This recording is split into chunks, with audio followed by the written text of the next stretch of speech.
Des, akala mo tsokolate lang ang Chocolate Hills. Dating coral reef pala. Chocolate Hills sa Bohol ay dating nasa ilalim ng dagat. Milyong-milyong taon na ang nakalipas. Nang matuyo ang dagat, naging limestone hills na sikat sa buong mundo. Sobrang galing ng kalikasan. Parang giant Hershey's Kisses ang itsura. Kaya next time magbohol ka, isipin mo na may prehistoric coral reef history ka pa rin na dadala.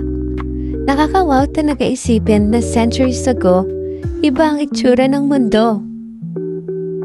O diba, kakaibang kwento ng tsokolate?